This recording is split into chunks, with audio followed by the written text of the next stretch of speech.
I'm gonna die on a pile of rocks that doesn't even show up on most maps. The wrench slips from my hand and clatters down through the lattice framework, bouncing off steel crossbeams before splashing into the East River 40 feet below. I watch it sink into the brown water and think about how that's the third tool I've dropped today. My hands won't stop shaking. Haven't stopped since the radio transmission cut out 6 hours ago. 6 hours. The light housing is open in front of me, the old halogen bulb already removed and sitting in my tool bag. The new LED assembly is half installed, wiring exposed, and I'm clinging to this tower like a scared cat while Manhattan tears itself apart across the water. The replacement was supposed to take 90 minutes. I'd be back on the service boat by noon, heading to the depot in Queens. Maybe grab a sandwich from that deli on Vernon Boulevard. That was the plan. The radio is clipped to my belt, silent now except for occasional bursts of static. The last clear transmission was a woman screaming. Before that, dispatch telling all harbor maintenance crews to return to base immediately. Before that, Connor's voice. Connor, who dropped me off here at 8 a.m., saying something was wrong at the Brooklyn docks. People acting crazy, biting. Jesus Christ, they're biting. I'm 30 feet up this tower, and I can see everything. The Williamsburg Bridge is packed with cars that aren't moving. I can see people running across it. From this distance, they look like ants. But I can tell they're running because of how they move. That specific panic stride you can recognize, even from half a mile away. Some of them are chasing others.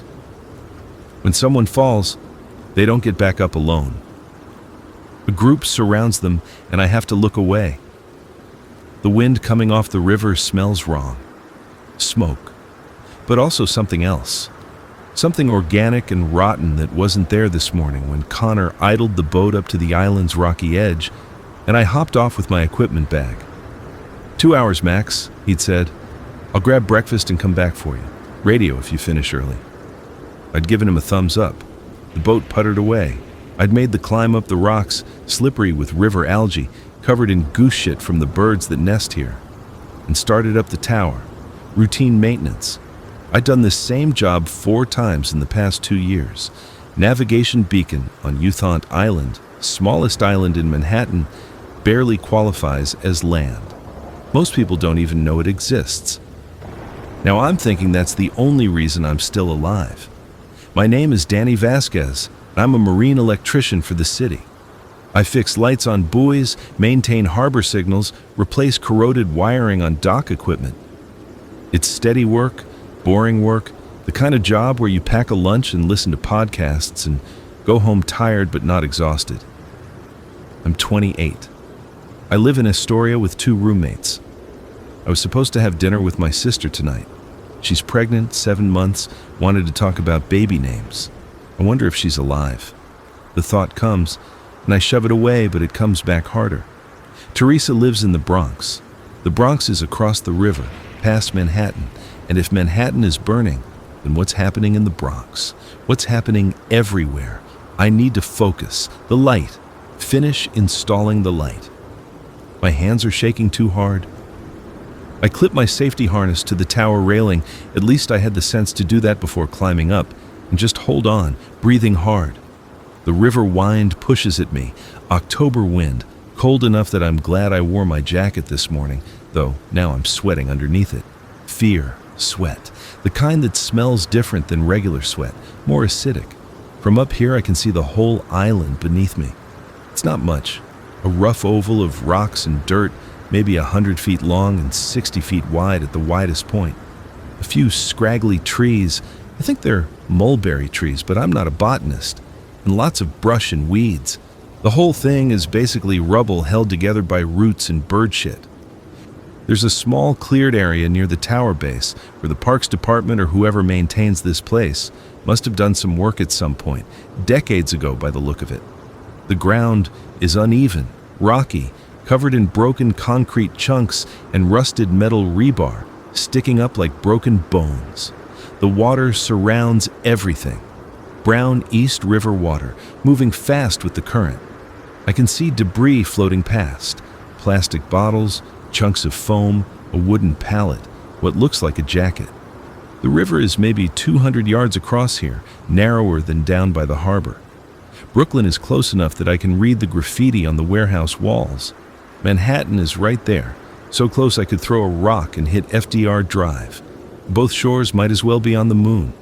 A helicopter passes overhead, flying low and fast, headed north. Police or news, I can't tell. It doesn't circle back. More smoke is rising from somewhere in Midtown now. I can hear sirens, constant and overlapping, a sound that's become like background noise, like traffic used to be. Except traffic isn't moving. I can see the FDR is jammed with abandoned cars. The Williamsburg Bridge is worse. Something is happening on the Brooklyn side of the bridge. I squint against the afternoon light. There's a section where the movement has stopped, where a mass of people seems to have clustered. Even from here I can see it's wrong, the way they're moving, pressing forward. Someone falls off the edge. I watch the tiny figure drop, and I look away before they hit the water. The radio crackles. I grab it so fast I almost drop it too. Hello? This is Danny Vasquez, Marine Maintenance. I'm just static. Then a voice, male, out of breath. Stay inside. Lock all doors and windows. Do not attempt to help anyone exhibiting signs of... Cut off by screaming. Then nothing. Hello? My voice cracks. Can anyone hear me? I'm stranded on Youthant Island. I need pickup. My operator. Connor. Boat designation HM7. He hasn't returned. Can anyone... Static. I try 3 more times. Nothing. The battery indicator shows half charge. I clip it back to my belt and realize my hands have stopped shaking. Shock, maybe. Or my body has decided that shaking is a waste of energy and I need to think instead. Okay, think. I'm on an island. Islands are surrounded by water. The things that are happening, the infected, because that's what they are, infected people. I saw enough on the brief news report before I climbed the tower. They can't swim, right? People can swim, but those things aren't acting like people. They're acting like rabid animals, and animals either swim or they don't. And if they don't swim, then water is a barrier, and I'm safe here. Safe. The word tastes wrong in my mouth. I look at my equipment bag. It's strapped to the tower platform, bright orange canvas with harbor maintenance stenciled on the side. Inside, the old halogen bulb wrapped in bubble wrap, wire strippers, electrical tape, voltage tester, my lunch, turkey sandwich, apple, bag of chips, water bottle, spare fuses, instruction manual for the LED assembly, first aid kit, basic, band-aids and antiseptic wipes. My phone, no signal, battery at 60%. The new LED bulb assembly still half installed above me. That's it. That's everything I have. No, wait. I pat my pockets, wallet, keys to my apartment. Chapstick, a protein bar I forgot I had. Pocket knife, small one, 2-inch blade. I use it for stripping wire insulation. Not exactly survival gear. The boat, Connor's boat. If he comes back, when he comes back, I can get off this rock. But Connor's radio was on the boat, and if he's not answering, if dispatch told everyone to return to base and he went back and something happened there, or if something happened to him on the way, stop! Don't think about that. But I can't stop. Connor is 62 years old, heavy set, has 3 grandkids whose photos he shows me constantly. Connor takes blood pressure medication. Connor is not equipped to deal with whatever is happening on those shores. The sun is starting to sink. It's maybe 3 in the afternoon now, which means I have 4 hours of daylight left. 4 hours to figure out what the hell I'm gonna do.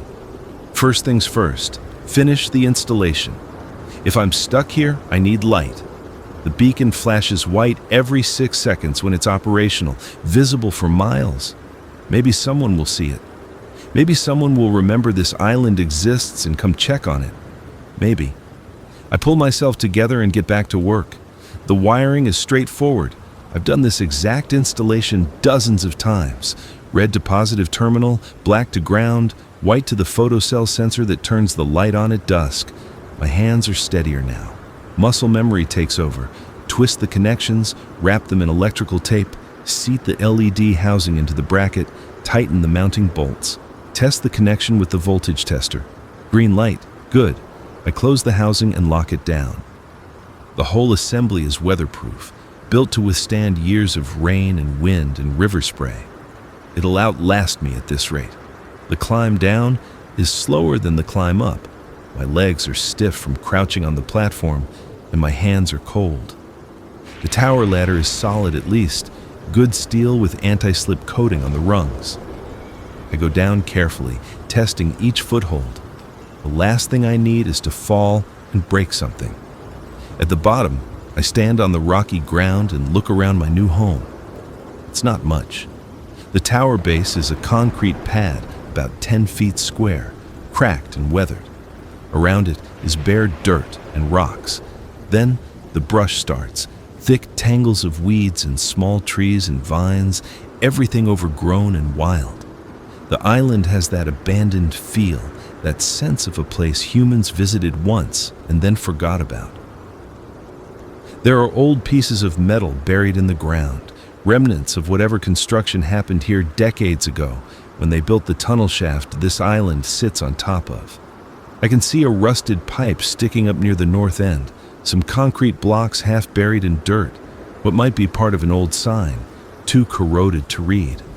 The trees are small, wind-bent, growing at angles, maybe 6 or 7 of them total, none thicker than my thigh. They provide some cover from aerial view, but not much. The brush is dense in patches, with narrow paths worn through it, probably from the birds. I can see goose droppings everywhere. This is their island more than anyone's. I walk the perimeter. It takes maybe 3 minutes to circle the entire island. The rocks at the water's edge are slippery, covered in green algae and barnacles. The water laps at them, pushed by the current. There's garbage caught in the rocks. Plastic bags, bottles, a deflated soccer ball, a shopping cart half submerged on the south side. The smell is strong here, that river smell of mud and fuel and decay. Looking across at Brooklyn, I can see movement on the streets.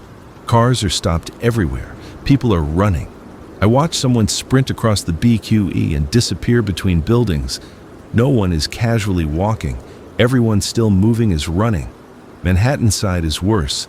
The FDR is a parking lot. I can see people on foot weaving between the stopped cars, some moving fast, some shambling. Even from here I can tell the difference. The fast ones are running away. The slow ones are hunting. A scream carries across the water, high-pitched and terrified, cut short. I back away from the edge and return to the tower. My equipment bag is still there. I sit down on the concrete pad and pull out my lunch. The sandwich is soggy, the ice pack melted and leaked. But I eat it anyway. I'm not hungry, but I eat because I need to, because my body needs fuel, and I don't know when I'll get more food. The apple is good, crisp and tart. I eat it down to the core, and then eat the core too, seeds and all. I read somewhere that apple seeds contain cyanide, but you'd have to eat like 100 apples for it to matter. I'm not worried about cyanide. The chips are salt and vinegar, my favorite. I eat them slowly, making them last, licking the flavor off my fingers afterward. The water bottle is half empty. I drink a few sips and force myself to stop. Need to ration. The protein bar goes back in my pocket. Save it for later. My phone shows 4:47 p.m. now. Still no signal. I try calling Teresa anyway. Straight to voicemail. I don't leave a message because what would I say? I try my roommate Mike. Nothing. I try 911. The call won't connect. I open my messages and type, "Stuck on Youthant Island, can't get off. If you get this, I'm alive. Love you, T." It doesn't send. The message just sits there with a red exclamation mark next to it. I close the phone to save battery. The temperature is dropping. The sun is lower now, casting long shadows across the water. The wind has picked up. I'm wearing a jacket, but it's not enough.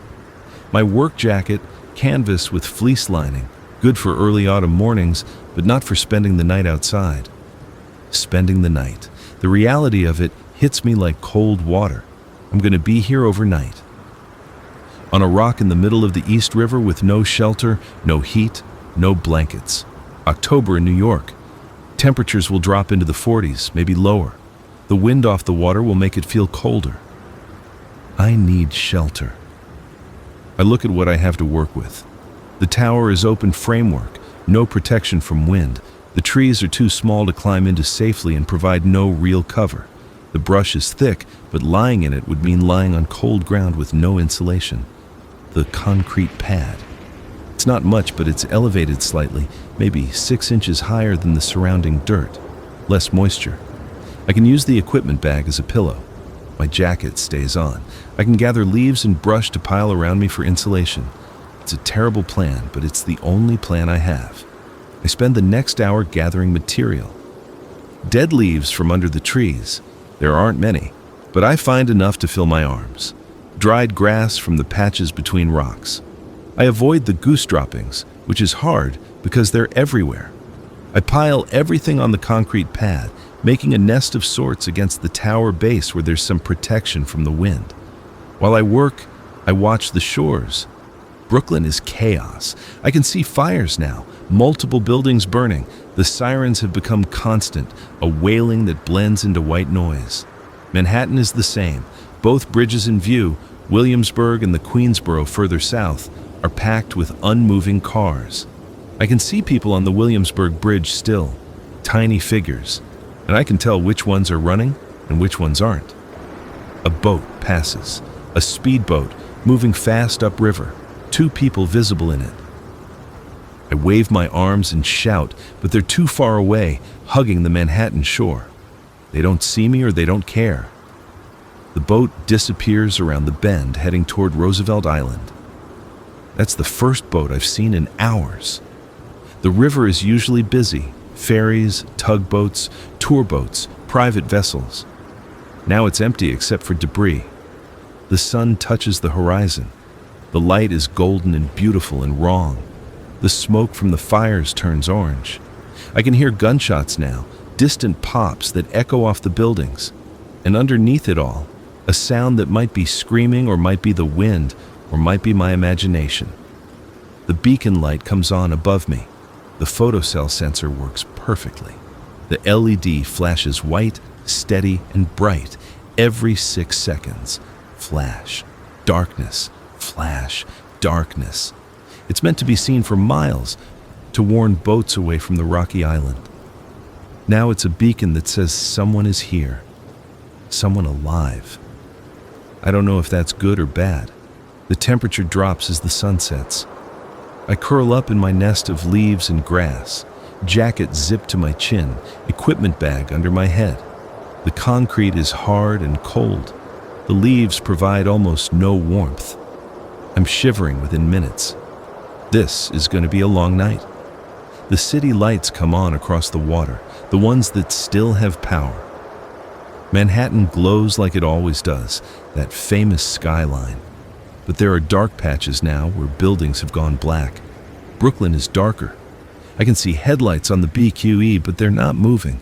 The bridges are lit up and I can still see figures on them, moving in the flashing emergency lights. The beacon above me continues its rhythm. Flash, flash, flash. I close my eyes and try to sleep, but my body won't stop shivering. Every muscle is tense. My teeth chatter. I pull my knees to my chest and wrap my arms around myself, and it doesn't help. Hours pass. I can't sleep. I drift in and out of a cold half-consciousness where I'm aware of the hard concrete beneath me and the wind cutting through my jacket and the flashing light above and the sounds from the shore. Sirens, gunshots, screams, crashes. At some point I give up on sleep and just lie there, staring at the sky. There are no stars. Too much light pollution, too much smoke.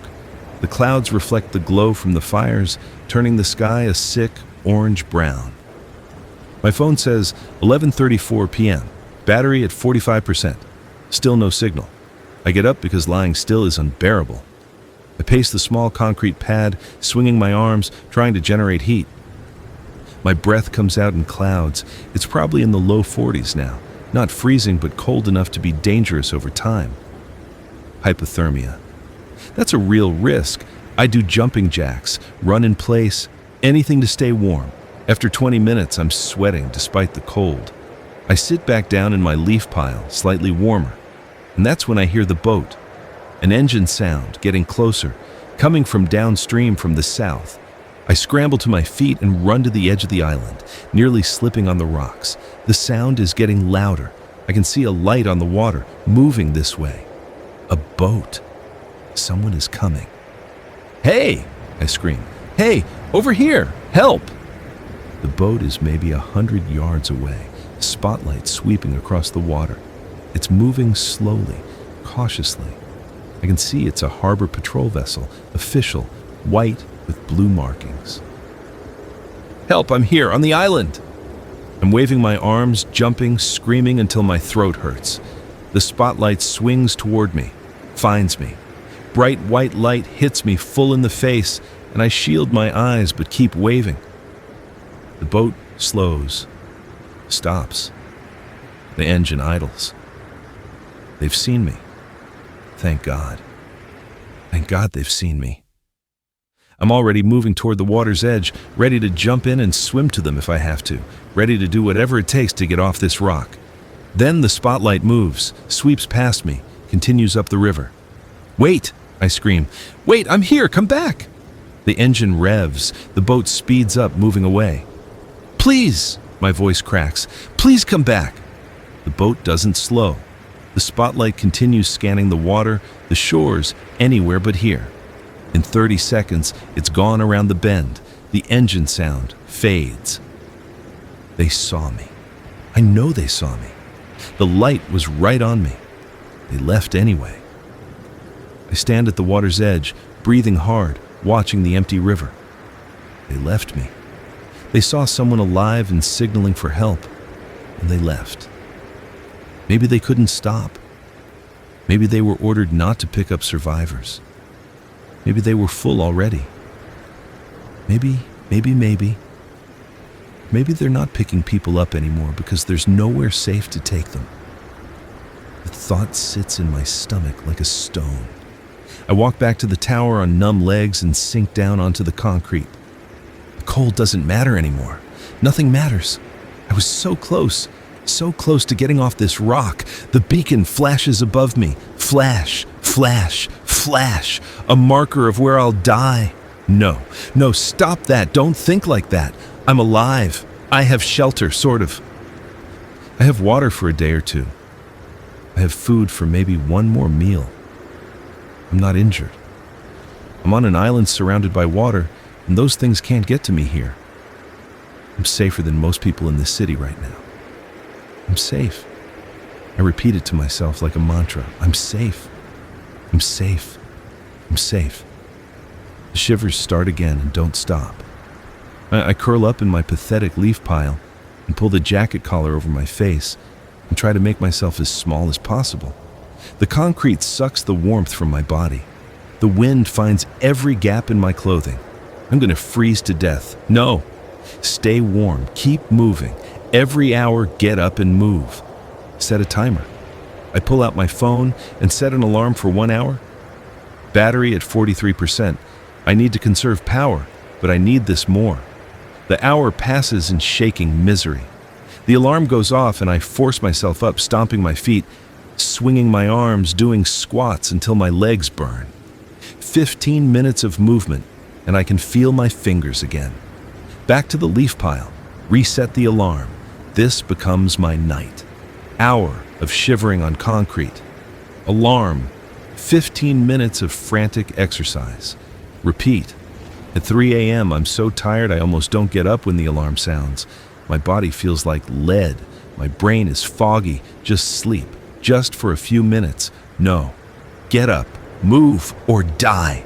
I force myself to my feet and immediately fall because my legs have cramped. I hit the concrete hard, scraping my palms. The pain wakes me up. I use the tower to pull myself upright and lean against it, breathing hard. Move. Have to move. I hobble in circles, working the cramps out, wincing with each step. My hands are scraped and bleeding a little. I wipe them on my jeans and keep moving. The sky is starting to lighten in the east. Dawn is coming. I made it through the night. The thought fills me with a strange pride. I made it. I survived. By 5 a.m., there's enough light to see clearly. The city looks different in daylight. Both shores are visible in detail now, and what I see makes me wish for darkness again. The BQE is completely jammed. Cars abandoned everywhere, doors hanging open, bodies on the ground. I can see them, dark shapes, lying still among the vehicles. Some are alone, some are in groups. Movement catches my eye. On the Brooklyn waterfront, maybe 300 yards away, figures are walking, shambling. Even from here, I can tell they're not right. The way they move is wrong, jerky and uncoordinated, but purposeful. As I watch, one of them spots something, a dog, running loose, and the speed with which it moves is shocking. 1 second it's shuffling, the next it's sprinting with inhuman speed. The dog doesn't stand a chance. I look away. Manhattan side is similar. Fires are still burning. There's a haze of smoke over everything. I can see people on rooftops, some waving shirts or blankets like flags, signals for rescue that might never come. The river is empty, no boats, just debris floating past, and once, something that might be a body, but I don't look close enough to confirm. My stomach growls. I pull out the protein bar and eat half of it, chewing slowly, making it last. It tastes like chocolate and chalk. I wash it down with a sip of water. The bottle is 3/4 empty now. Water is going to be a problem. I look at the river. Brown water, polluted with God knows what. People swim in this river on hot summer days despite the warnings. It won't kill me immediately. But drinking it isn't smart. Cholera, giardia, a dozen other things. Then again, dehydration will kill me in 3 days, and those diseases take longer than that. Cross that bridge when I come to it. I need to take stock, really assess my situation. Food, half a protein bar, maybe 200 calories, that's it. Water, 3/4 of a 16-ounce bottle. One day, maybe 2 if I'm careful. Shelter, a pile of leaves that provided almost no protection from the cold last night. Tools, wire strippers, electrical tape, voltage tester, pocket knife, first aid kit with band-aids, dead phone, 38% battery. Clothing, jeans, t-shirt, work jacket, boots, no hat, no gloves. Location, surrounded by water on all sides. 200 yards from shore in any direction. No way off without a boat. Prospects, bleak. I need to improve my situation. Shelter first. I can't survive many more nights like last night. I look at what I have to work with. The tower is steel framework, impossible to insulate or enclose. But maybe I can build something using the brush and trees, a windbreak at minimum. Some kind of debris hut if I'm lucky. I spend the morning gathering materials. The island isn't big, but it's overgrown enough to provide branches and sticks. I find a dead tree, half fallen, its wood dry and brittle. I break off branches, some as thick as my wrist. The work warms me up. My hands get scratched and my back aches, but it feels good to do something productive. I drag everything back to the tower and start building. I lean long branches against the tower base, creating a triangular frame. Then, I weave smaller branches through, creating walls. I pile leaves and brush on top for insulation. It takes hours. My hands are bleeding from splinters and my shoulders are screaming, but I keep going. By early afternoon, I have something resembling a shelter. It's maybe 4 feet high and 6 feet long, open on one end, closed on the other 3 sides, with the tower base forming the 4th wall. It's crude and probably wouldn't pass any building codes, but it's better than sleeping on bare concrete. I test it out, crawling inside. Immediately, it's warmer, protected from the wind. The leaves and brush on the roof block the sky. It's dark in here, cramped, but it works. I allow myself a moment of satisfaction. Then, I crawl back out and keep improving it. Adding more insulation, strengthening the frame, packing leaves into gaps. While I work, I watch the shores.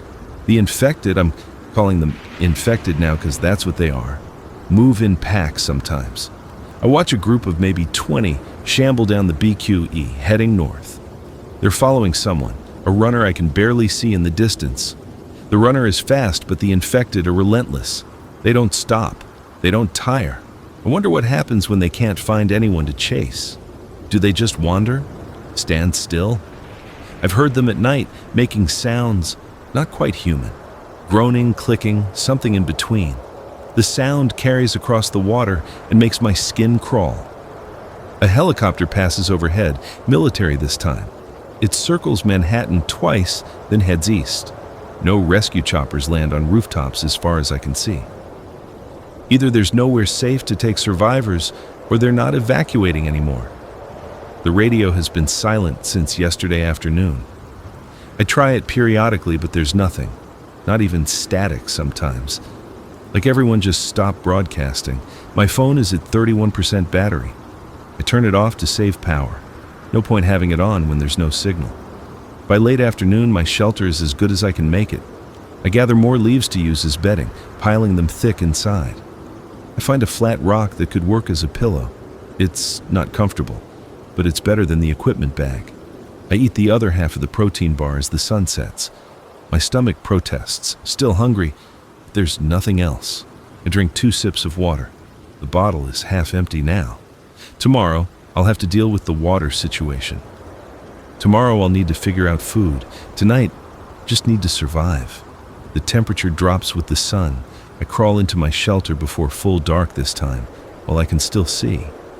Inside, it's already warmer than last night's leaf pile. Not warm, but less cold. The wind is blocked. The leaves insulate. I lie on my side, knees pulled up, jacket zipped tight. Outside, the beacon flashes its steady rhythm. Flash, flash, flash. I can hear the city. Distant sounds that never quite stop. Sirens occasionally, crashes, screams, and underneath it all that groaning sound, like the whole city is moaning. But I'm warmer than last night. My body slowly relaxes. The shivering stops. My eyes get heavy. I sleep. Not well. I wake up a dozen times, from cold, from strange sounds, from dreams of being chased. But I sleep, and that's something. When dawn comes, I'm still alive. Day 3. I wake with my mouth dry as sand and my stomach cramping from hunger. The shelter worked. I'm cold, but not dangerously so. I crawl out into the gray morning light and stretch muscles that have gone stiff. The city is quieter today. Fewer sirens. The fires are still burning. They seem farther away, or maybe they're just dying down. The smoke hangs heavy over everything, turning the sunrise red. I walk to the water's edge and look at the river. The current is strong, carrying debris south toward the harbor. I watch a plastic container float past, then a piece of lumber, then something I don't want to identify. I need water. I pull off my boot and sock and dip my foot in the river. It's shockingly cold. The current pulls at my ankle. I pull back quickly. Swimming to shore is not an option. The current would sweep me downstream, and even if I made it to shore, then what? I'd be among the infected with nowhere to hide. The island is my prison and my sanctuary.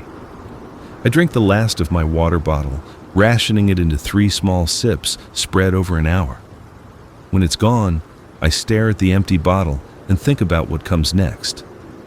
River water or death from dehydration. Not a great choice. I've read about survival situations.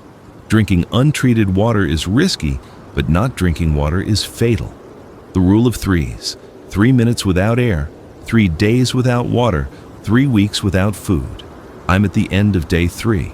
If I don't drink something soon, the decision will be made for me. I need to boil water. That's the answer.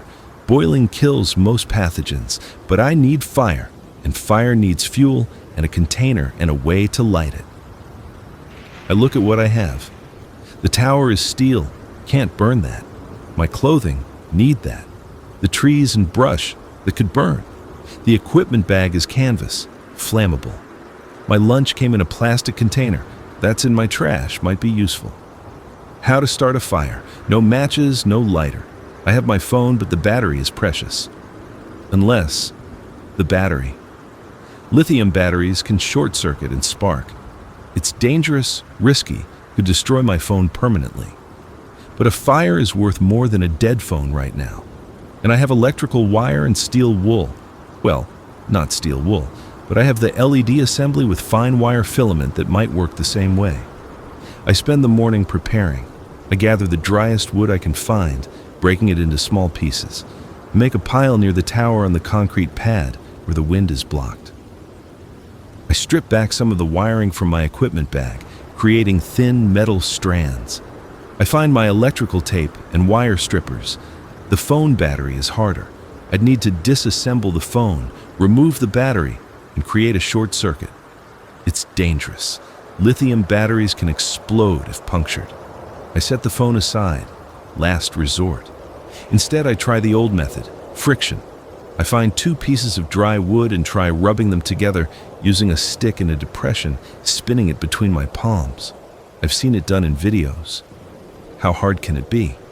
Very hard, apparently. An hour later, my palms are blistered and there's not even smoke. The wood won't cooperate. My hands hurt too much to continue. I sit back, frustrated and exhausted. Think, there has to be another way. The sun. I could use the sun to start a fire if I had something to focus the light. A magnifying glass. Or glass. Any glass. I don't have glasses. My vision is fine, but my phone has a glass screen, and curved glass can focus light. I pull out my phone and look at it. The screen is flat, not curved enough. But the camera lens. It's small, but it's curved. If I could remove it? No. That's stupid. The lens is tiny, and I'd have to destroy my phone to get it. Wait, water. Water in a plastic bottle can act as a lens if you fill it with clear water and focus sunlight through it. But I don't have clear water. The river is brown. Unless I could let the sediment settle. Fill the bottle with river water, let it sit, and the dirt will sink to the bottom. The water at the top will be clearer. Not clean, but clear enough to focus light. It's worth trying. I fill my empty water bottle from the river, scooping carefully from the surface where there's less sediment. The water is murky and brown. I cap the bottle and set it aside in a sunny spot. While I wait, I improve my fire setup. I make a small depression in the ground and fill it with the finest, driest kindling I can find. Dead leaves, tiny twigs, dried grass. I arrange larger sticks in a teepee structure around it. Everything is ready except the spark. The bottle sits in the sun. After an hour, I check it. The water is still brown, but I can see sediment collecting at the bottom. I leave it longer. By early afternoon, the water has separated. The bottom third is muddy sediment. The middle third is cloudy. The top third is relatively clear. Still brown tinged, but clear enough to see through. I take the bottle to my fire setup. The sun is high, strong enough to work with. I position the bottle over the kindling, angling it to focus the light into a bright spot on the dead leaves. Nothing happens. I adjust the angle. The light focuses into a smaller point. Still nothing. I wait. My arm starts to ache from holding the bottle steady. Just when I'm about to give up, I see smoke. A thin wisp rising from the leaves. "Come on," I whisper. "Come on!" The smoke gets thicker. I lower the bottle slightly, making the focal point smaller. An orange glow appears in the leaves. Ember. I set the bottle down and lean close, blowing gently on the ember. It brightens. The leaves around it start to blacken. I blow again, steady and soft. Flame. A small flame, barely there, but it's real. I add more leaves carefully. The flame grows. I add tiny twigs. They catch. Larger twigs. The fire is alive. I've made fire. The relief is overwhelming. I sit back and watch the flames grow, feeding them carefully, adding larger pieces of wood as it gets established. Within minutes, I have a real fire, crackling and warm. Now I need to boil water. plastic water bottle won't work, it'll melt. I need something metal. I look through my equipment bag. Nothing. The first aid kit is plastic. My lunch container is plastic. Everything is plastic. Wait, the LED housing. It's metal, aluminum probably, weatherproofed, but removable. If I could take it apart without destroying it. I climb the tower again, tools in hand. The LED housing is secured with 4 bolts. I remove them carefully, lowering the housing down on a rope made from my shoelaces. At the bottom, I examine it. It's a sealed unit, but the seal is rubber gasket that I can remove. Inside is the LED assembly and wiring. I pull everything out, leaving just the metal housing, a bowl-shaped piece of aluminum about 6 inches across and 3 inches deep. It's perfect. I rinse it in the river and fill it with river water. Then, I balance it on rocks over my fire. The aluminum is thin and heats quickly. Within minutes, the water is steaming. I let it boil for a full 10 minutes, maybe longer. I lose track watching the bubbles. When it's done, I use a stick to carefully move the housing off the fire. The water is hot and brown and smells like river mud, but it's boiled. I let it cool. While I wait, I tend the fire, adding more wood to keep it going. Fire is life now. It means heat, safe water, the ability to cook if I find food. Can't let it go out. The water cools enough to drink. I take a sip. It tastes terrible, earthy and slightly chemical, but it's wet and it's safe. I drink half the housing full and refill it with river water and set it to boil again. My stomach cramps. I need food, but there's none to be found. The island is barren except for the trees and brush. The trees might have edible parts, bark, inner cambium layer, but I don't know enough about tree identification to risk it. The wrong bark could make me sick. Birds. There are gulls and geese that visit the island. If I could catch one. With what? I have no weapons, no traps. My pocket knife is tiny. I could maybe fashion a spear from a stick, but killing a bird with a spear seems impossible. Fish. The river has fish. I've seen them jumping sometimes. But I have no fishing line, no hooks, no bait. I'm going to starve slowly while surrounded by water and wildlife I can't access. No. Think. Problem solve. Fishing line. I have wire. Thin electrical wire could work as line. Hook. I could bend wire into a hook shape or use a safety pin if I had one. The first aid kit might have one. I check. No safety pins, but there are metal closures on the bandage packages. Small, but maybe workable. Bait. That's the real problem. Fish want worms or insects or smaller fish. I have none of those things. Unless garbage caught in the rocks. There might be something useful there. Food wrappers that still smell like food. Anything that could attract a fish.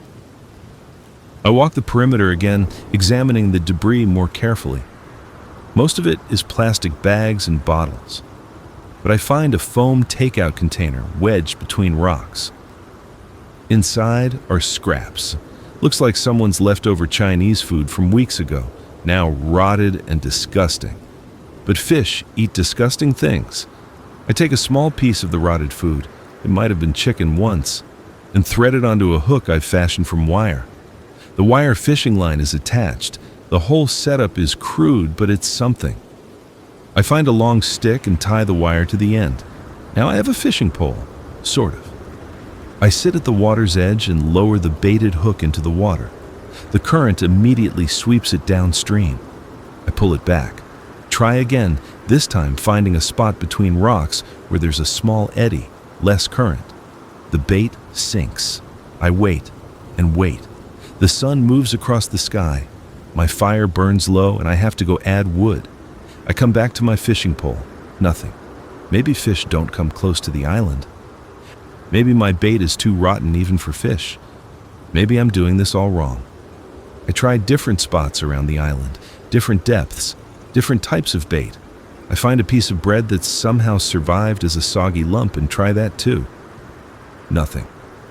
As the sun sets, I give up. My stomach is eating itself from the inside. I drink more boiled water. It helps a little, fills the space temporarily, and crawl into my shelter. The fire is dying. I need to keep it going overnight, but that means staying awake to feed it. I'm too tired. I let it burn down to coals and bank them with ash, hoping to resurrect the fire in the morning. Inside my shelter, it's warmer than last night, but I'm weak from hunger. I drift in and out of sleep, dreaming of food. Huge meals, Thanksgiving dinners, pizza, my mom's cooking. I wake up with my mouth watering and my stomach cramping in the reality of the dark shelter around me. Day 4. The morning is foggy. Thick fog has rolled in from the ocean, reducing visibility to maybe 50 feet. I can't see either shore. The city sounds are muffled, distant. It's eerie being alone in the white emptiness. My fire is dead. The banked coals are cold. I messed up. Starting over takes an hour. The fog makes everything damp. I need to find the driest wood, the finest kindling. The water bottle lens method works again, but it takes longer with the weak sunlight filtering through fog. When the fire finally catches, I feel like crying from relief. More boiled water. My stomach has stopped cramping and gone numb. That's probably not good. I'm entering real hunger now, the kind that shuts down non-essential systems. My thoughts are getting fuzzy. I catch myself just staring at the fire, losing time. Need to focus. Need food. The fishing isn't working. I need another approach. Gulls. They land on the island regularly, dozens of them, walking around like they own the place. They're wary of me, but not terrified. If I could get close enough, I need a trap, or bait they can't resist. Well, what do gulls eat? Anything, everything. They're scavengers. They eat garbage and fish and probably each other if they get hungry enough. I have garbage, the old takeout container. I could use the rotted food as bait, spread it on the ground, wait for gulls to come, and then... What? Jump on them? They'll fly away before I get close. I need to be hidden, camouflaged. I spend the morning building a hide, using the same technique as my shelter. I create a low structure of branches and leaves at the north end of the island where the gulls often land. I pile the rotted food in front of it. Then, I crawl inside and wait. The fog is lifting. I can see the shorelines now emerging from the white. Brooklyn first, then Manhattan. The city looks dead. There's almost no movement. The fires have mostly burned out. Smoke still rises from a few places, but it's thin now, dissipating. I wait in my hide for hours. Gulls fly overhead but don't land. They circle, wary. Maybe they smell me. Maybe they sense the trap. Just when I'm about to give up, 3 gulls land near the bait. They're big, gray and white, with cold eyes. They approach the food cautiously, heads bobbing. I stay frozen. 1 gull pecks at the food. The others join in. They're fighting over it now, squawking, wings flapping. This is my chance. I explode from the hide, lunging forward, hands reaching for the nearest gull. It shrieks and jumps, but I'm faster than I thought possible. My hand closes around feathers and bird bones. The gull screams and bites my hand and flaps desperately, but I hold on. The other gulls scatter, rising into the air with alarm calls that sound like laughter. The gull in my hands is surprisingly strong. Its beak is sharp. It draws blood on my thumb, but I don't let go. I can't let go. This is food. This is survival. I do what I have to do. It's not clean or quick or easy, and I hate every second of it. But when it's done, I have a dead gull, and my hands are shaking, and there's blood on my jacket. I've never killed anything larger than a spider before.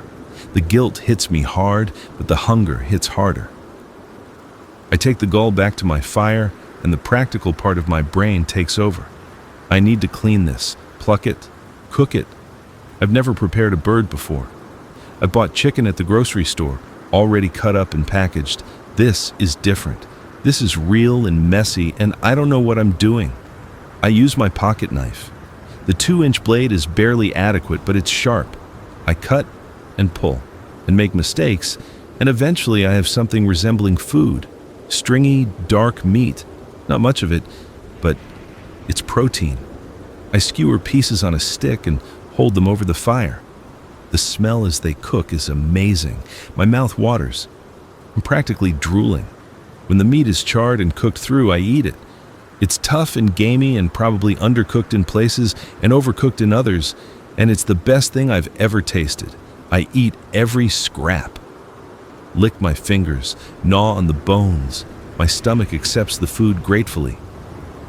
For the first time in 2 days, I feel almost human. The rest of the day is spent in a food coma. My body is processing the meal, sending all energy to my stomach. I lie by the fire and tend it and drink boiled water and rest. As evening comes, I take stock again. I've solved the water problem. Boiling works. I've solved the shelter problem. My debris hut works. I've solved the food problem. Gulls can be caught. But these are all short-term solutions. The island has maybe a dozen gulls that visit regularly.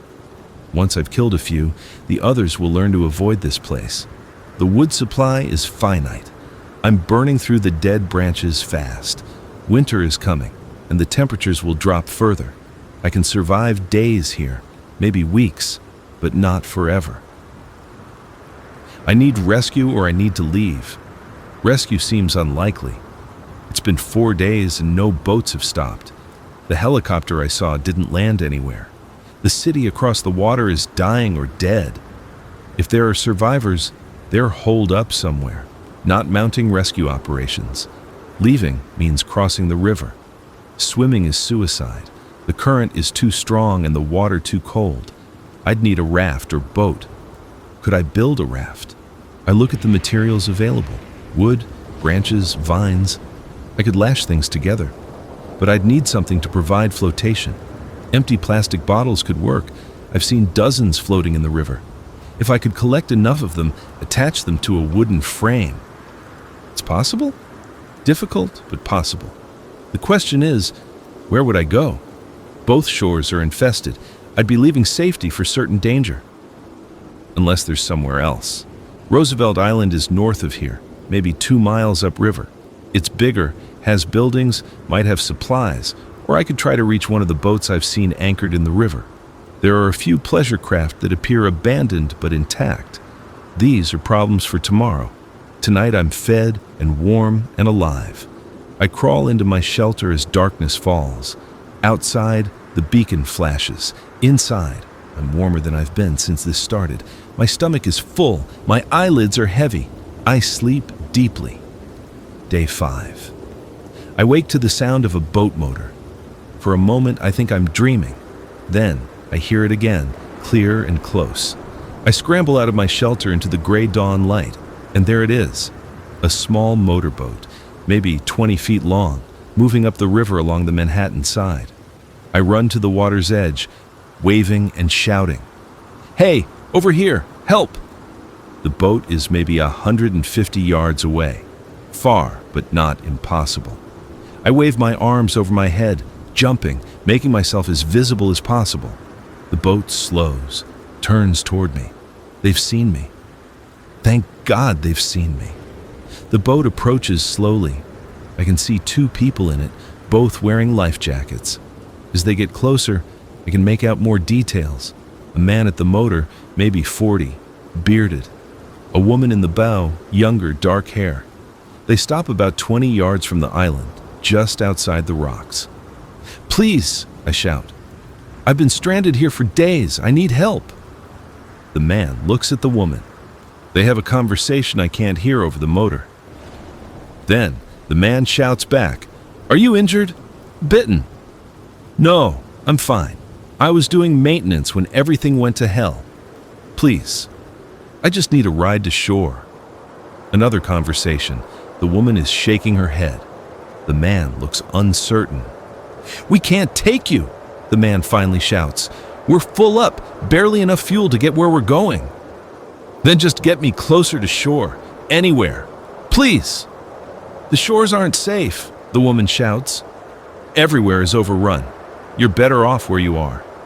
"I can't stay here. I'll starve." "You're alive," the man says. That's more than most people can say. The island is defensible. Stay there. Help will come eventually. When? How long? They don't answer. The man puts the motor in gear. Wait! I'm desperate now. At least tell me what's happening. How bad is it? The man hesitates. It's bad. The whole city is gone. Maybe the whole coast. We're trying to head upstate, see if there's anything left up there. I'm sorry.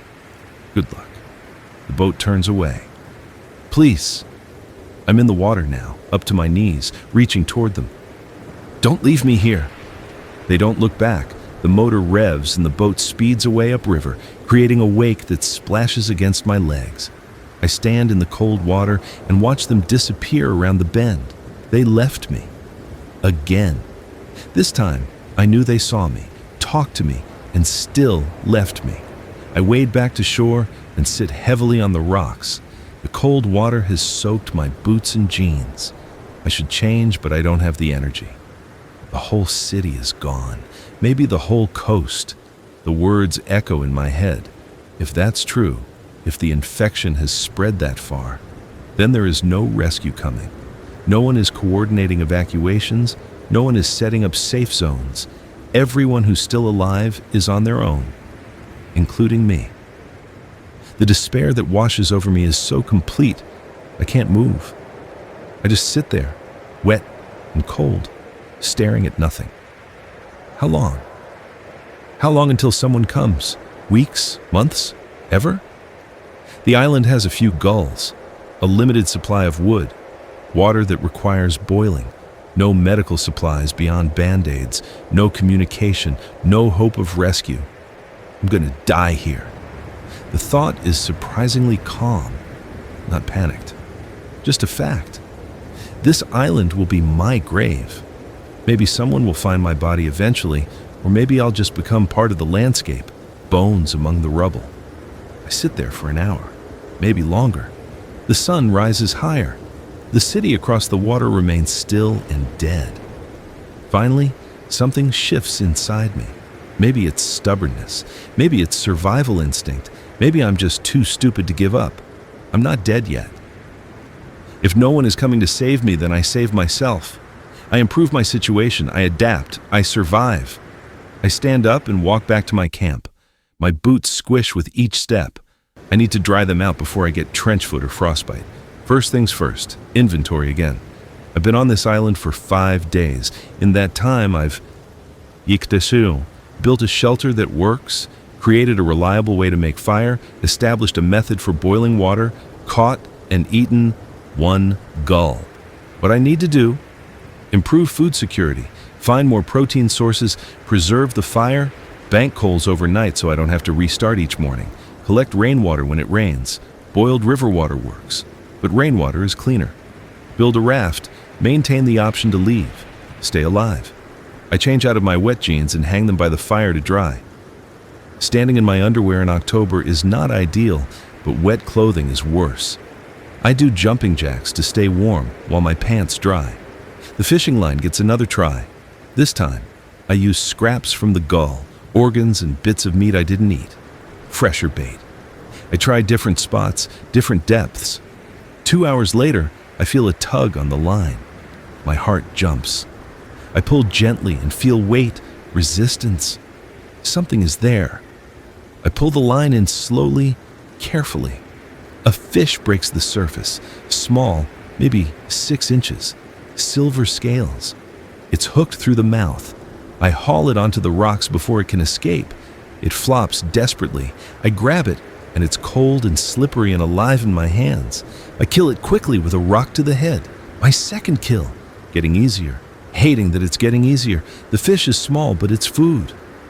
I clean it the same way I cleaned the gull, badly, with wasted meat. But I'm learning.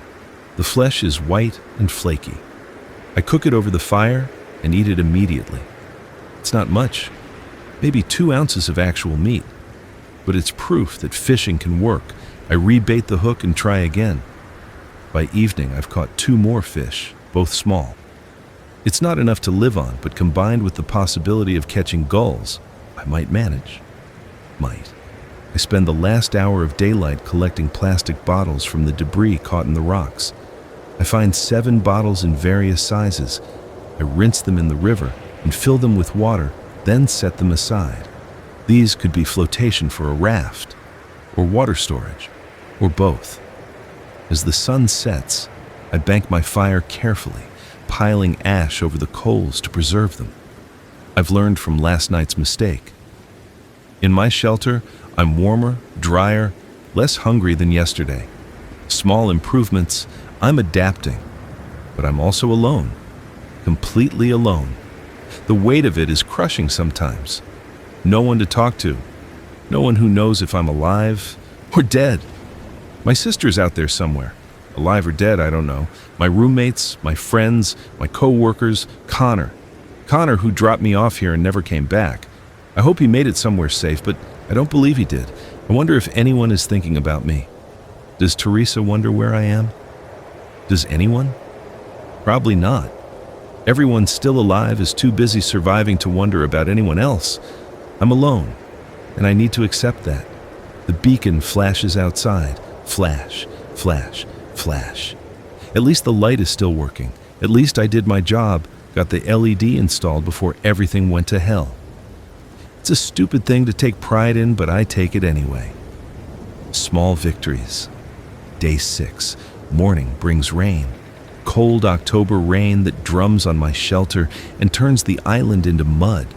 The fire sputters and smokes, but I've protected it enough that it stays alive. I huddle close, feeding it small sticks, trying to keep warm. The rain is a blessing despite the misery. I set out all 7 plastic bottles to collect water. In an hour, they're half full of clean rainwater. I won't need to boil river water for days. The rain also brings birds. Gulls hunker down on the rocks, too wet and miserable to fly. I could easily catch one, but I don't. I caught and ate a gull 2 days ago. The others remember. They're warier now.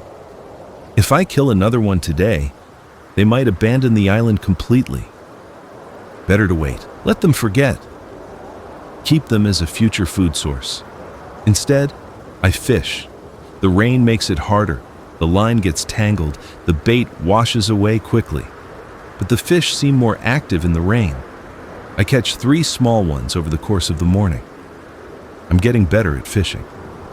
Learning where the fish hide, what depth works best, how long to wait. It's almost meditative, sitting with the line in the water, watching the gray rain fall on the gray river. The rain stops by afternoon. The clouds break apart, and weak sunlight comes through. I strip off my jacket and shirt and hang them to dry.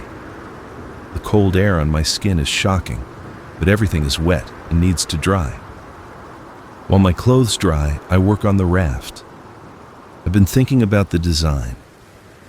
A simple rectangular frame made from the thickest branches I can find, lashed together with vines and wire. The plastic bottles attached underneath for flotation, a paddle made from a flat piece of driftwood tied to a long stick. It'll be crude and probably won't work, but it's better than nothing. I gather materials. The island's wood supply is getting depleted. I've already used the best dead branches for fire and shelter. I'm forced to cut green wood, using my pocket knife to saw through living branches. It's hard work and probably bad for the trees, but I need this. By evening, I have enough wood for a frame. I lay it out on the concrete pad, checking proportions. The frame is about 6 feet long and 3 feet wide. Small, but hopefully big enough to support my weight. Lashing the frame together takes hours. I use thin vines pulled from the brush, wrapping them around joints, pulling them tight. My hands are raw and my shoulders ache, but I keep working. Tomorrow I'll attach the bottles. As darkness falls, I'm exhausted. I eat one of the fish I caught today. The other 2 are hanging near the fire, smoking slowly. I'm trying to preserve them, make them last. Smoked fish keeps longer than fresh. The clouds have cleared completely, and for the first time since this started, I can see stars. Not many. Too much light pollution still, even with half the city dark. But a few. Enough to remind me that there's a universe beyond this island, beyond the infected city, beyond this nightmare. I wonder if people in other places are looking at the same stars. If there are places that haven't fallen. If somewhere out there life is continuing normally. Probably not. The man on the boat said maybe the whole coast was gone. That's millions of people. If the infection spread that fast, that far, then nowhere is safe. Unless you're on an island, a tiny rock in a river, forgotten by everyone, too small to matter. Maybe I'm one of the lucky ones. I don't feel lucky. Day 7, a week. 7 days since Connor dropped me off to replace a light bulb. It feels like a lifetime. The morning is clear and cold, frost on the rocks. My breath clouds in the air. Winter is coming, and I'm not prepared for it. I work on the raft. Attaching the bottles is harder than I expected. I need to secure them tightly enough that they won't come loose in the water, but not so tight that I crush them. I use wire from my equipment bag, wrapping it around the necks of the bottles and tying them to the frame. By noon, I have all 7 bottles attached. The raft looks ridiculous, a mess of sticks and vines and plastic bottles that probably won't float. But there's only one way to find out. I drag the raft to the water's edge. It's heavier than expected. Wet wood weighs more. I push it into the shallows and let go. It floats, barely. The frame sits low in the water and it tilts alarmingly to one side where I didn't balance the bottles properly. But it floats. I make adjustments, moving bottles, adding more to improve buoyancy. After an hour of tweaking, I have something that floats relatively level. Now, the test. Will it support my weight? I wade into the water, boots and all. I'm not risking losing my boots. The cold is shocking even though I'm expecting it. I grab the raft and carefully pull myself onto it. It sinks. Not completely, the bottles keep it from going under, but I'm waist deep in water, the frame submerged. Not good enough. I need more flotation, more bottles. I spend the afternoon searching the shoreline for bottles. The debris field has some, but most are small, useless. I find 3 more that are adequate size and add them to the raft. Test number 2. This time when I climb on, the raft sinks but keeps my upper body above water. I'm sitting in river water, but my chest and head are clear. Better, but not ideal. I'd be soaked in minutes. Hypothermia would follow. It's a one-way trip. Once I get on this raft, I'm committed. There's no coming back if it fails. Is it worth the risk? I look at the shores. Brooklyn is close, maybe 200 yards. I can see the streets, the buildings, the cars. I can also see infected wandering among them. Not many. Most have probably followed noise elsewhere. But enough. If I made it to shore, I'd need somewhere to hide immediately, somewhere defensible. And I'd be doing it while soaking wet, freezing, weak. Manhattan is similar, maybe worse, more infected, more chaos.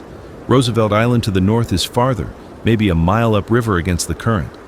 I'd never make it. The raft is an option, but not a good one, not yet. Maybe if things get desperate, if the island becomes unlivable, if winter makes survival impossible. For now, I'll stay. I pull the raft out of the water and hide it in the brush. Insurance, a last resort. The rest of the day is spent on maintenance. The fire needs more wood. I gather what I can find. The shelter needs repairs. The rain loosened some branches. My clothes need washing. I rinse my shirt and jacket in the river and hang them to dry. Evening brings fishing. I've developed a routine now. Late afternoon when the sun is low seems to be the best time. I catch 2 fish, both slightly larger than previous ones, maybe 8 inches each. I'm learning the river, learning which spots produce fish, which times of day work best. I'm becoming a subsistence fisherman despite never having fished before in my life. That night, I eat smoked fish and drink rainwater and tend my fire. The temperature drops below freezing. Inside my shelter, I'm cold but survivable. I've packed extra leaves for insulation and I keep my jacket on. My body has adapted somewhat. I'm not shivering as violently as those first nights, but winter is still coming. In a month, 6 weeks at most, the temperature will regularly drop into the 20s. Snow is possible. Ice. I can't survive that. Not with my current setup. I need better shelter, better insulation, more food, more firewood, more everything. The problems are mounting and my solutions are barely adequate, but I'm still alive. Flash, flash, flash. The beacon keeps its rhythm, marking time, marking my survival. 1 week down. How many more to go? Day 8. I wake to find a body in the water. It's caught on the rocks at the south end of the island, face down, wearing what was once a nice suit. I see it when I go to collect water for boiling. My first instinct is to look away. My second is to check if it's infected. If it's one of them, it might still be animate, dangerous. But the body is still, has been for a while, based on the bloating. Drowned, probably days ago, washed here by the current. I should ignore it. Let the river take it when it's ready. But the suit, the pockets. Dead people don't need what's in their pockets. I hate myself for thinking it, but I'm already wading into the water, trying not to breathe through my nose. The smell is bad even in the cold. I grab the body's shoulder and pull it toward shore, rolling it over. The face is unrecognizable, swollen and discolored. Male, probably middle-aged. The suit is expensive, or was. There's a watch on the wrist. Rolex, probably real. Not useful to me. I check the pockets, trying to be clinical about it, trying not to think about the person this was. Wallet, leather, fat with cards and cash. Cash is useless now. Credit cards are useless. I take the wallet anyway. There's a phone in the inside jacket pocket. Dead. Waterlogged. A pen. A pack of gum. Ruined. Keychain with car keys and what looks like an apartment key. The pants pockets yield a lighter. A lighter. I pull it out with shaking hands. It's a Zippo, metal, heavy. I try to flick it. Nothing. Waterlogged. But Zippos can be dried out. The fuel might be gone, but the mechanism might still work. This is treasure. This could mean reliable fire. I keep searching. The jacket has inner pockets. I find a protein bar, soggy but sealed in plastic. A pack of tissues. A business card that identifies the corpse as Gregory Hamilton, senior vice president at some financial firm. Sorry, Gregory, I mutter, taking the protein bar. The pants pockets have coins, useless, and in the back pocket, a pocket knife. A real one, 3-inch blade, much better than mine. I take everything useful and push the body back into the water. The current grabs it and pulls it away downstream. Gregory Hamilton floats away to the harbor, to the ocean, to wherever the dead go. I rinse my hands in the river until they hurt from the cold. Back at camp, I examine my haul. The lighter is the big prize. I open it and dump out the water, then set it by the fire to dry. The fuel reservoir is empty, but I might be able to refill it. Some of the plastic bottles that wash up might have had flammable liquid in them. Paint thinner, alcohol, anything that burns. The protein bar is granola and chocolate chips. The packaging kept most of the water out. I eat half immediately and save the other half. The knife is good quality. Carbon steel blade, folding mechanism still works. It's wet, but not rusted. I dry it carefully and oil it with a drop of machine oil from my equipment bag.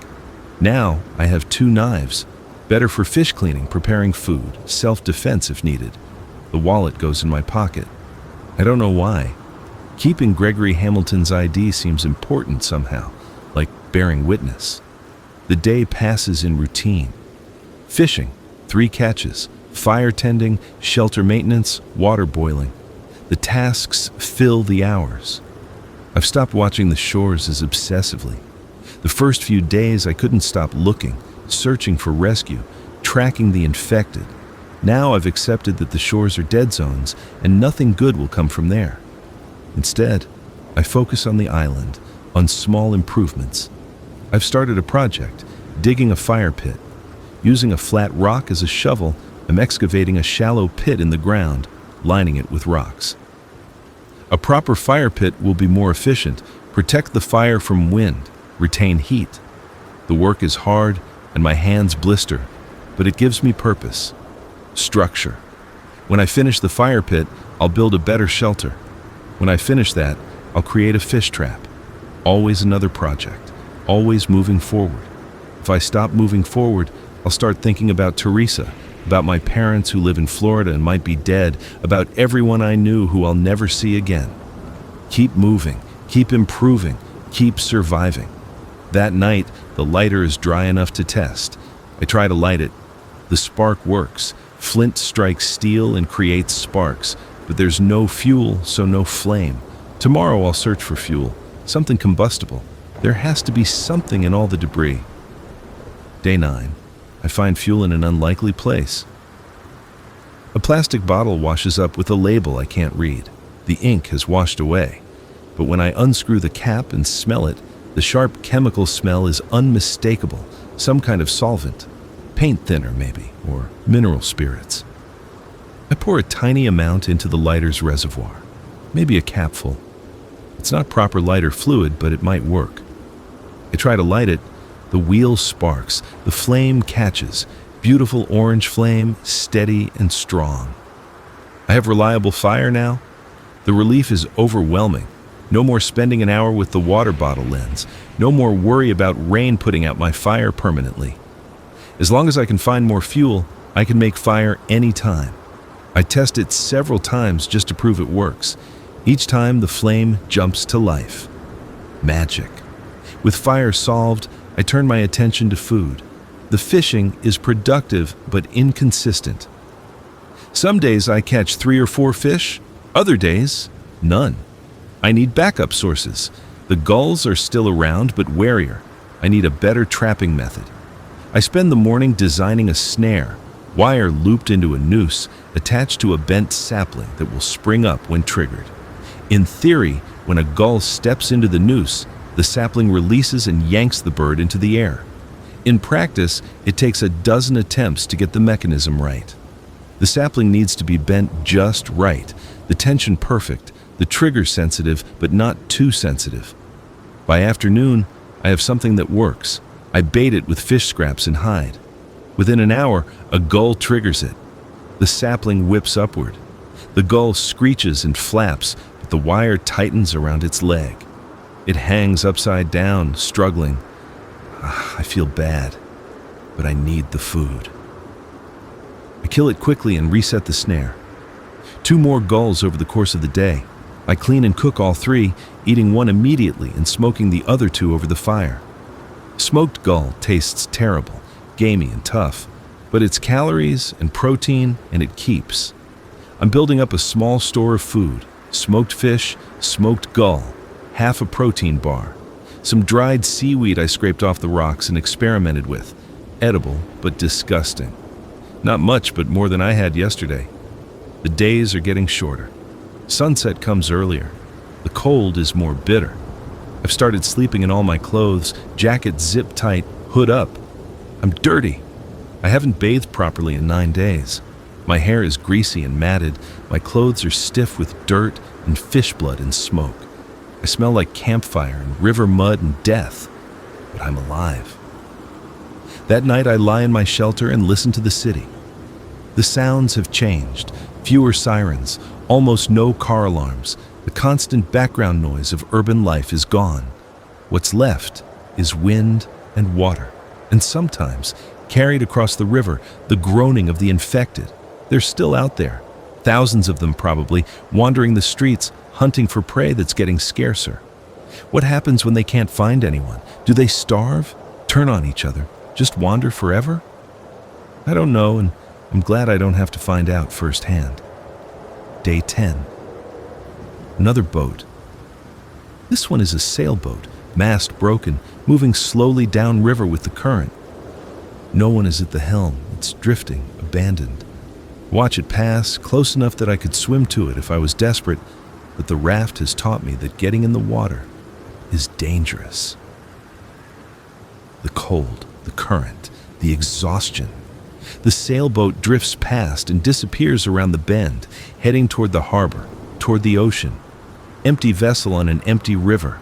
I'm seeing more abandoned boats. There must have been a mass evacuation attempt, people trying to escape by water. Some made it, probably. Most didn't, based on the number of boats drifting aimlessly or crashed on the shores. Water was supposed to be the safe route. Islands were supposed to be defensible, but you need supplies, fuel, navigation skills. Most people had none of those. I'm luckier than I realized. I'm on an island I didn't choose, with supplies I didn't plan for, surviving through dumb luck and desperation. But I'm surviving. The fire pit is finished. It's not pretty, but it's functional. A hole in the ground lined with rocks, protected from wind. The fire burns hotter now, more efficiently. I need less wood for the same heat. I'm learning, adapting, getting better at this. The fishing continues. The snare catches another gull. I collect more rainwater when an afternoon shower passes through. I smoke more fish. Routine. Days blending together. Wake, tend fire, fish, eat. Improve something, sleep. Repeat. My mind is adapting too. The constant panic of the first few days has faded into a kind of numb acceptance. This is my life now. This island, this fire, this struggle. I think less about rescue, less about the world before. Those things feel like dreams, distant and unreal. What's real is cold hands and hungry stomach, and the smell of smoke, the weight of the fishing line, the sound of the fire crackling, the flash of the beacon overhead. I'm becoming a different person. Harder, more focused, less human in some ways, more animal. Whatever it takes to survive. Day 11. I almost die today. It starts with the fire. I'm cooking fish when a gust of wind sends sparks onto the dry brush near my shelter. Before I can react, there's flame spreading through the dead grass. I grab handfuls of dirt and throw them on the flames, but it's spreading fast. The shelter catches. All my hard work, days of construction, going up in smoke. I'm frantic, beating at the flames with my jacket, trying to smother them. The heat is intense. My hands are burning. The fire is spreading toward my woodpile, toward the plastic bottles of water, toward everything. I finally get smart and grab the water bottles, dumping them on the flames. It takes all 7 bottles, but the fire goes out, leaving smoking ruins. My shelter is destroyed. Half my woodpile is gone. The smoked fish I was saving is ash. My jacket has burned holes in it. I stand in the smoke and ashes and realize how close I came to losing everything. If the fire had spread to the trees, the whole island could have burned. I could have been trapped with nowhere to hide from the flames and smoke. I sit down heavily and put my head in my hands. Stupid, careless. I got complacent and almost killed myself. The afternoon is spent assessing damage and rebuilding. The fire pit itself is fine. The rocks protected it. But the shelter is a total loss. I'll need to build a new one. At least I know how now. At least I have the lighter so I can rebuild my fire quickly. Small mercies. By evening, I have a new fire burning, and the framework of a new shelter started. It's set farther from the fire pit this time. Lesson learned. I'm exhausted and burned and discouraged, but I keep working. There's no other choice. As I work, I think about the fire, how quickly it spread, how little control I had once it started. Fire is life, but fire is also death. I need to be more careful. One mistake could end everything. I'm so tired of being careful, tired of every decision being life or death, tired of the constant vigilance. But tired doesn't matter. Only survival matters. That night I sleep without shelter, wrapped in my burned jacket next to the fire. It's the coldest night yet. I don't sleep much, just lie there shivering, feeding the fire, watching the stars. Day 12. The new shelter takes 2 days to build. I make it better this time. Stronger frame, better insulation. Positioned to block the prevailing wind. I learn from my mistakes. During construction, I fish when I need a break. The fish are getting harder to catch. Maybe I'm depleting the local population. Maybe they're learning to avoid my hook. I catch 2 small ones over 2 days. Not enough. The gulls are definitely learning. They don't land as often. When they do, they're nervous, ready to flee. My snare catches nothing. Food is becoming a problem again. I've been on the island for 12 days. In that time, I've eaten maybe 3,000 calories total. My body is eating itself. I can feel it. My pants are looser, my ribs more prominent. I'm weaker. Tasks that were easy a week ago leave me exhausted now. Starvation is slow, but it's happening. I need more food sources or I need to leave. The raft is still hidden in the brush. I check on it, test its buoyancy. It's not much better than before. I'd still be sitting in water, still be hypothermic in minutes. But maybe that's okay. Maybe a few minutes is all I need. Get to the Brooklyn shore, find a building, get inside, and dry off. Find food, find supplies, risk versus reward. Stay here and slowly starve, or risk the crossing and potentially die quickly, but at least try. I'm not ready to make that decision yet, but I'm getting closer. That night I eat the last of my smoked fish. My stomach is a hollow ache that doesn't go away. Tomorrow I'll try the snare again, try fishing in different spots, try anything.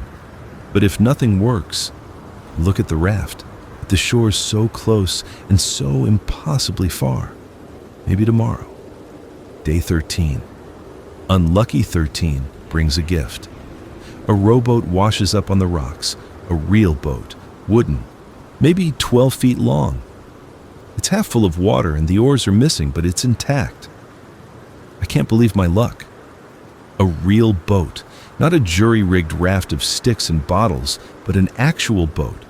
I drag it onto shore and empty the water. There are cracks in the hull, nothing major, but enough to let water seep in slowly. I can patch those. I have wire and electrical tape.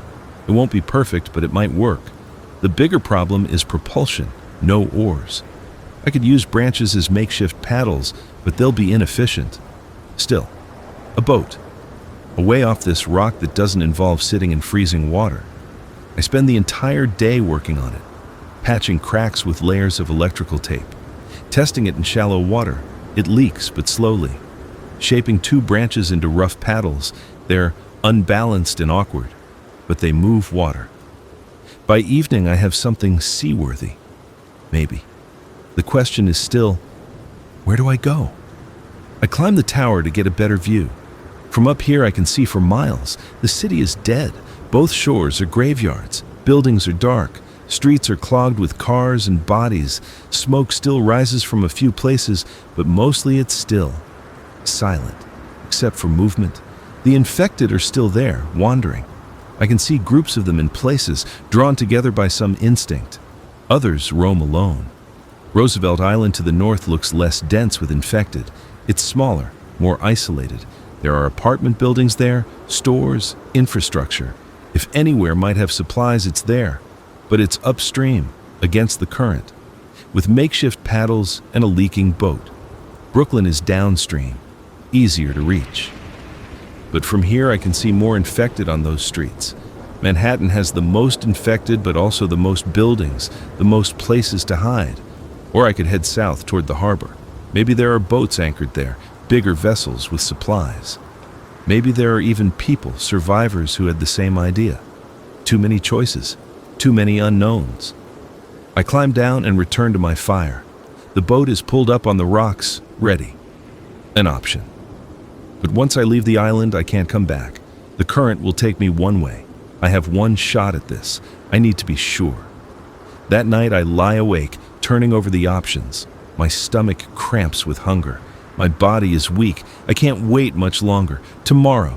I'll decide tomorrow. Day 14. 2 weeks? 14 days on a rock in the middle of the East River, watching the world end. I wake with my decision made.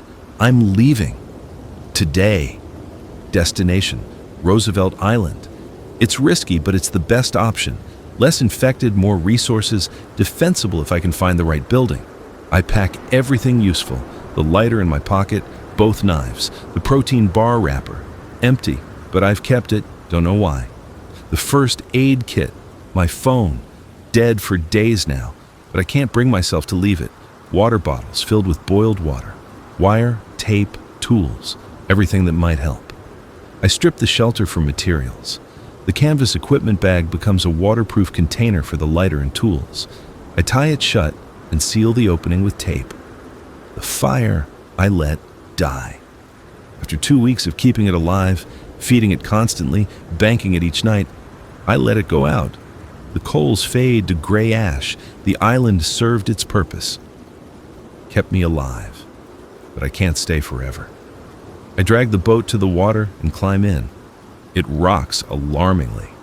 Water immediately starts seeping through the patched cracks, not fast, but steady. I have maybe 30 minutes before the boat is too full to float. Using the makeshift paddles, I push off from the rocks. The current grabs the boat and pulls it downstream, east toward Brooklyn. I fight it, paddling hard toward the Manhattan side, where I can use the shoreline to work my way north. The paddles are terrible. They're unbalanced and keep wanting to twist in my hands. Each stroke is awkward, inefficient, but they move me. Slowly, fighting the current, I make progress. The river is wider than it looked from the island. The water is choppy, pushed by wind. The boat rocks and water sloshes in the bottom. My feet are already wet. I paddle for the Manhattan shore, aiming for a spot upstream of my island. If I can reach the shore, I can follow it north, moving from building to building, cover to cover, until I reach the bridge to Roosevelt Island. The crossing takes forever. My arms burn. My hands are blistered. The boat sits lower in the water as it fills, but I'm moving, getting closer. The buildings are huge now, looming. I can see details, broken windows, graffiti, a fire escape hanging loose. Movement on the shore, infected. 3 of them standing at the water's edge, watching me. They're still, just observing. Do they understand what a boat is? Do they recognize prey? One of them steps into the water, then another. They're wading toward me. Can they swim? I didn't think they could, but these are walking into the river with purpose. I paddle harder. The shore is close, maybe 50 yards. The infected are in water up to their chests now, still coming. They can't swim, but they can wade. And the shore slopes gradually. They could walk out pretty far before the water gets too deep. 20 yards to shore, the infected are 15 yards out and closing. They're moving through the water with unnatural strength, unbothered by the cold or current. 10 yards. The boat is nearly full. It's barely floating. 5 yards. I can see the infected clearly now. Dead eyes, slack faces, hands reaching. One of them is close enough that I could hit it with my paddle. The boat scrapes bottom. Rocks. I'm aground. I throw myself out of the boat and into knee-deep water. The cold hits like a hammer. I wade toward shore, pulling the equipment bag, splashing through the shallows. The infected are behind me. I hear them in the water, making that awful groaning sound. I reach dry land and run. The buildings are right there. A warehouse, door hanging open. I sprint for it. Behind me, the infected emerge from the water. They're slower on land, that shambling walk run, but they're coming. I reach the door and throw myself inside, slam it shut. There's no lock. I look around frantically, a metal shelf, wheeled but heavy. I shove it in front of the door just as the first body hits from outside. The door shakes, hands pound against it. That groaning grows louder, more insistent. I back away from the door, breathing hard, soaking wet, shaking from cold and adrenaline. I made it. I'm off the island, I'm on land. I'm also trapped in a warehouse with infected outside and no way back. The warehouse is dark. What little light comes through grimy windows shows rows of metal shelving, mostly empty. A few cardboard boxes, pallets, concrete floor, high ceiling with exposed pipes and beams. It's cold in here, colder than outside somehow. My wet clothes are stealing my body heat. I need to change, dry off, or I'll have hypothermia within an hour. But first, I need to secure this place. I search the warehouse, moving quietly. There's a back door, locked from inside with a deadbolt. Good. Windows are high up, too high to reach without a ladder. Also good. A bathroom in the corner, door open, dark inside. An office space, elevated, overlooking the warehouse floor. Stairs lead up to it. I check the office. It's small, glass-walled, with a desk and chair and filing cabinets. There's a space heater in the corner, electric, useless, without power. But there are papers, files, trash that could burn. I'm thinking about fire, but first I need to deal with my wet clothes. I strip down to nothing and wring out everything. My skin is blue-white, covered in goosebumps. I'm shaking violently. The equipment bag is mostly dry inside. The waterproofing worked. I pull out the lighter, using papers from the office and broken pieces of a wooden pallet. I build a small fire on the concrete floor. The lighter sparks to life on the first try. The paper catches. Soon, I have flames. I crouch naked next to the fire, holding my clothes close to dry them, feeling gradually return to my fingers and toes. The warmth is incredible. Outside, the infected are still at the front door. I can hear them occasionally, that groaning sound. They know I'm in here. They're waiting. How long will they wait? Hours? Days? Forever? I don't know. But I have shelter, I have fire, and I have time to figure out the next move. My clothes are dry enough to put back on. They're stiff with salt and dirt, but they're warm from the fire. I dress quickly and add more wood to keep the flames going. The warehouse has resources. I search systematically, checking every shelf, every box. Most are empty, but I find a case of bottled water, 24 bottles, unopened. 3 cans of spray paint, a box of protein bars, 6 bars total, a tarp, rope, a flashlight, dead batteries, a winter coat, men's XL forgotten on a hook, a box of garbage bags, various tools, wrenches, screwdrivers, a hammer. It's not a lot, but it's treasure compared to what I had. Real food, clean water, better clothes. I eat a protein bar immediately, forcing myself to chew slowly even though I want to inhale it. My stomach cramps around the food, unused to solid calories. I drink half a bottle of water and feel human for the first time in days. The coat is too big, but it's warm, insulated. Put it on over my jacket. Now I'm layered properly for the cold. As evening comes, I make a decision. I can't stay here long. The infected outside won't leave, and I don't have enough supplies to wait them out. But I also can't leave until I have a plan. Roosevelt Island is maybe half a mile north of here. There's a bridge, the Roosevelt Island Bridge, that connects it to Queens. But to reach it, I'd have to cross open streets, exposed ground, while infected are hunting. Or I could go up, rooftops. Many of these buildings connect. I could potentially travel block by block on the roofs, hidden from street level, until I reach the bridge. It's risky, but possible. I spend the last hour of daylight planning. The warehouse has roof access. A ladder bolted to the wall leading to a hatch. I test it. The ladder is solid. The hatch is rusted shut, but with some work I get it open. Cool air rushes in. I climb up and emerge onto the roof. The view is stunning and terrible. The city spreads out in all directions, dead and burning in places. I can see the entire eastern edge of Manhattan, the bridges, the water. In the fading light, the infected are visible as shadows moving through streets. There are so many of them, more than I thought. Hundreds in view, maybe thousands across the city. They wander aimlessly or gather in groups. Some are still hunting. I watch a pack chase someone through an alley.